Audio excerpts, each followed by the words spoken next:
Hello friends, இன்றைக்கி ஒரு பொரியல் பார்ப்போம்.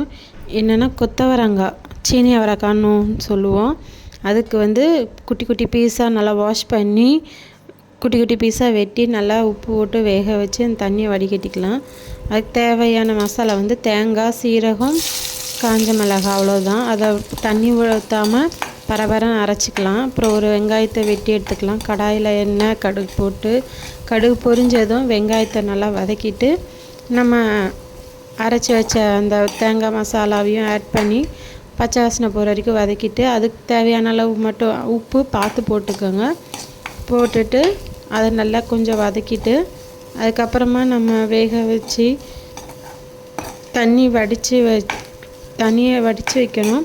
வேக வச்சு எடுத்த அந்த காயை, சீனி அவரைக்காவை ஆட் பண்ணி நல்லா கிளறி எடுத்தோம்னா இந்த பொரியல் ரெடி ஃப்ரெண்ட்ஸ். ட்ரை பண்ணி பார்த்துட்டு எப்படி இருக்குன்னு கமெண்ட் பாக்ஸில் கமெண்ட் பண்ணுங்கள் ஃப்ரெண்ட்ஸ். தேங்க்ஸ் ஃபார் வாட்சிங். என் சேனலுக்கு சப்போர்ட் பண்ணுங்கள் ஃப்ரெண்ட்ஸ். சப்ஸ்கிரைப் பண்ணுங்கள், ஷேர் பண்ணுங்கள் ஃப்ரெண்ட்ஸ். தேங்க்யூ.